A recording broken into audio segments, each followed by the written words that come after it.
अस्सलाम वालेकुम, मैं हूं हसन खान और आप देखें ब्रिटिश लॉरी। आज से तकरीबन 1.5 साल पहले की बात है। मेरा एक दोस्त है, उसका भांजा जो है इधर मास्टर्स में कंप्यूटर साइंस में एडमिशन लेकर आया। वो लंदन में लैंड किया तो मेरे दोस्त ने मुझे कहा कि यार लिंकन यूनिवर्सिटी तकरीबन यहाँ से 3 साढ़े 3 घंटे की उसकी ड्राइव है। उसने कहा कि लिंकन यूनिवर्सिटी इसको मेरे भांजे को छोड़ के आना है। मैं, मेरा दोस्त और मेरा एक कज़न है, हम तीनों जो हैं उस बच्चे को जो है उसकी यूनिवर्सिटी में छोड़ के आ गए, जिधर उसने मतलब अपना रहने का अरेंजमेंट किया हुआ था। खैर उसको उधर छोड़ दिया। तो अभी तकरीबन महीना पहले मेरे दोस्त ने मुझे ख़बर दी है। वो कहता है कि उसका मास्टर्स कंप्लीट हो गया है, उसको जॉब भी मिल गई है और उसको वर्क परमिट भी मिल गया 5 साल का। तो ये जो बच्चा है ये तकरीबन 24 साल का है, 25 साल का लड़का है। और ये आप देखें 24-25 साल की उम्र में बिल्कुल सेट हो गया है। उसकी जॉब भी अच्छी है, उसको वर्क परमिट भी यूके का मिल गया है और वो अभी छड़ा छांट है। तो वो अब जब चाहे पाकिस्तान जाके शादी कर सकता है, अपनी फैमिली जो है वो शुरू कर सकता है। तो उस लड़के के पास, उस बच्चे के पास क्या ऐसी गिद्दड़ सिंगी थी जो वो पाकिस्तान से इधर लेकर आया, जिसका उसको इधर आके फ़ायदा हुआ। ये सारी इन्फॉर्मेशन आपको दूंगा। इसके अलावा कुछ और सक्सेस स्टोरीज़ भी हैं, इसके अलावा कुछ बैड स्टोरीज़ भी हैं, सैड स्टोरीज़ भी हैं, वो भी आपको दूंगा इस वीडियो के अंदर। Stay tuned. अच्छा, ये जो लड़का है ये पाकिस्तान में बैचलर्स के फ़ौरन बाद इसने नौकरी शुरू कर दी। तकरीबन 1-1.5 साल मेरा ख्याल है इसने नौकरी की है।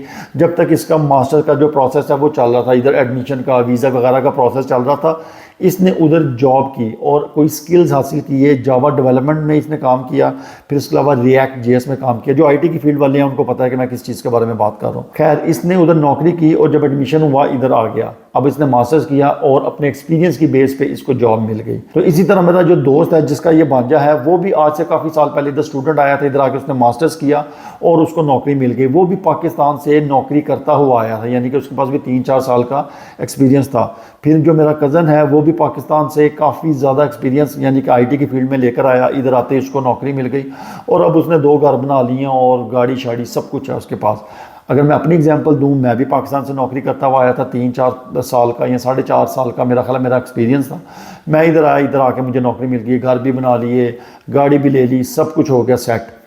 अब हमारे पास ऐसी क्या गिद्दड़ सिंगी थी जो कि हम उधर से पाकिस्तान से लेकर आए। हमारी जेब में पैसे तो थे जो कि इकट्ठे करके हम इधर लाए थे, क्योंकि इधर आके हमने, जब आप लैंड करते हो आपके पास रहने के लिए कोई जगह होनी चाहिए, तो उसके लिए आपको थोड़े से पैसे चाहिए जब तक आपको नौकरी नहीं मिलती। तो खैर हम पाकिस्तान से स्किल्स लेकर आए, एक्सपीरियंस लेकर आए, जो कि हमें इधर फ़ायदा हुआ। इधर आके हमें नौकरी मिल गई उन स्किल्स की बेस पे। ये तो मैंने आपको 3-4 एग्जाम्पल्स दिए हैं। इसके अलावा हज़ारों ऐसे एग्जाम्पल्स हैं जो कि स्किल्स लेके पाकिस्तान से इधर आते हैं, या इंडिया से, बांग्लादेश, श्रीलंका से स्किल्स लेके, एक्सपीरियंस लेके इधर आते हैं। इधर आकर उनको नौकरी मिल जाती है।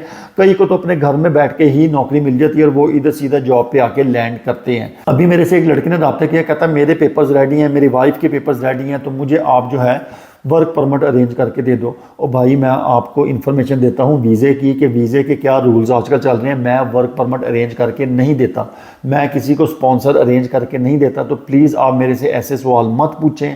आप मेरे से ये ना कहें कि मैं आपको जॉब ढूंढ के दूं, वर्क परमिट ढूंढ के दूं, स्पॉन्सर ढूंढ के दूं। ये सब इलीगल काम है। अगर आप वीज़े के लिए किसी को पैसे देते हैं, वीज़ा ख़रीदने के लिए, या ये जो है केयर वर्कर वीज़ा ख़रीदने के लिए, ये इलीगल है। मैं ऐसा कोई काम नहीं करता, मैं आपको सिर्फ इन्फॉर्मेशन देता हूँ। तो इसके अलावा और बहुत से लोग हैं जो कि इधर केयर वर्कर वीज़ा पे अपनी वाइफ का उन्होंने केयर वर्कर वीज़ा लगवाया और ख़ुद एज अ डिपेंडेंट बन के आ गए हैं, ये सोच के कि हम इधर आके अन्नी पा देंगे। लेकिन अब वो लोग मेरे से रब्ता कर रहे हैं, वो कह रहे हैं कि उनकी जो केयर वर्कर की जॉब है वो भी नहीं मिली उनको, वीज़ा तो उनका लग गया। क्यों? क्योंकि COS जो है वो कंपनी ने दे दिया कि आपका वीज़ा लग गया।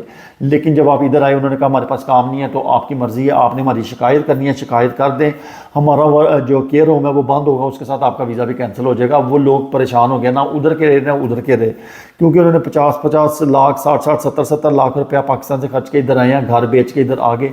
अब इधर उनके पास जॉब नहीं है, ना वापस जान जोगे ना इत्थे रहन जोगे। उनके साथ ये परेशानी है। अब जो उनके डिपेंडेंट थे, यानी कि अगर लड़की का वीज़ा लगा तो उसका जो डिपेंडेंट था, जो खावन था, वो ये सोच के आया था कि मैं उधर जाके बड़ा कुछ करूँगा। इधर आके उन्होंने सोचा हम टैक्सी में बहुत ज़्यादा पैसे कमा लेंगे। लेकिन ऊबर में, टैक्सी में आपने बहुत सी न्यूज़ सुनी होंगी कि लोग हज़ारों पाउंड, 15-15 हज़ार पाउंड कमा रहे हैं एक महीने के अंदर। तो ऐसा पॉसिबल नहीं है कि आप ऊबर के अंदर 12-12, 15-15 हज़ार पाउंड कमाएं।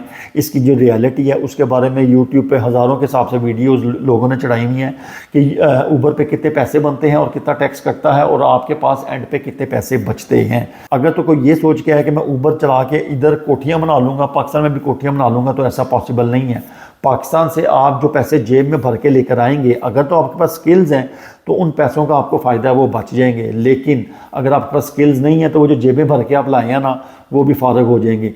अगर आप उधर से कुछ स्किल्स लेकर आते हैं, कुछ सीख के आते हैं, तो इधर आपको पैसे ना भी होंगे तो आपको फ़ायदा होगा। क्यों? क्योंकि आपको इधर जॉब मिल जाएगी और आप पैसे कमाना शुरू कर देंगे।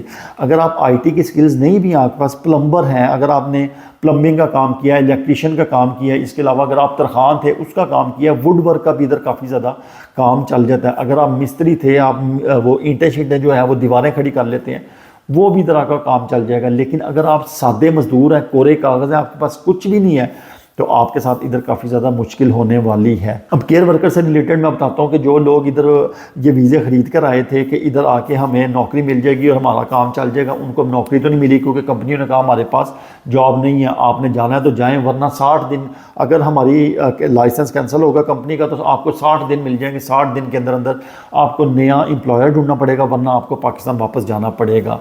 तो ये लोगों के साथ परेशानी इधर हो रही है। अब आप यकीन करें, मैंने बहुत से ऐसे केसेस देखे हैं जिसमें लोग शेड के घरों में रह रहे हैं। शेड घरों का मतलब है कि एक कमरे के अंदर मियाँ बीवी और 7 बच्चे रह रहे हैं।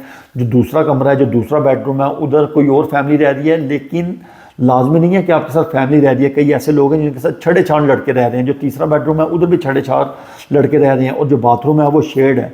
तो आप ये कैसे एडजस्ट करेंगे कि आपकी फैमिली है, आपकी बीवी जो है वो वही टॉयलेट जाके यूज़ करेगी जो कि कुछ अनजाने लड़के जो हैं उस घर में रह रहे वो भी वो यूज़ करेंगे। ऐसी इधर सिचुएशन है। और मैंने यहाँ तक भी सुना है कि पाकिस्तान से, इंडिया से कुछ लड़कियाँ आई हैं जिनके पास इधर मतलब ख़र्चा पूरा करने के लिए पैसे नहीं हैं, तो वो लड़कों के साथ शेयर्ड रूम के अंदर रह रही हैं। यानी कि अनजाने लड़के, अनजानी लड़कियाँ शेयर्ड रूम में मजबूरन एक कमरे के अंदर रह रहे हैं, क्योंकि उनके पास किराया देने के लिए नहीं है। तो मेरी आप सबसे रिक्वेस्ट है कि आप पाकिस्तान से ज़रूर इधर आएँ, आप नौकरी लेकर आएँ या इधर आके नौकरी ढूंढें। आपके पास कुछ ना कुछ होना चाहिए, जेब में पैसे भी होने चाहिए, क्योंकि इधर आके आपने जो घर लेना है उसके लिए आपको चाहिए होगा। और आपकी जेब में स्किल्स भी होना चाहिए, वो आईटी का स्किल्स हो, ह्यूमन रिसोर्स का हो, सेल्स का हो, मार्केटिंग का हो, किसी भी चीज़ का स्किल हो, वो आपको इधर काम आएगा। अगर आप तो सिर्फ सो के उठ के इधर आ जाएंगे कि उधर जाते ही हम तबाही फेर देंगे, तो ऐसा नहीं होने लगा। तबाही फेरने के लिए आपके पास कुछ ना कुछ स्किल्स होने चाहिए। ये मैं बार बार इस चीज़ को रिपीट करता हूँ, इसकी कोई रीज़न है तो मैं ये कहता हूँ आपके पास स्किल्स होंगे तो आपका फ़ायदा होगा। आप अपना भी ख्याल रखें, अपने बहन भाइयों का भी, अपने माँ बाप का भी और इस चैनल का भी। अल्लाह हाफिज़।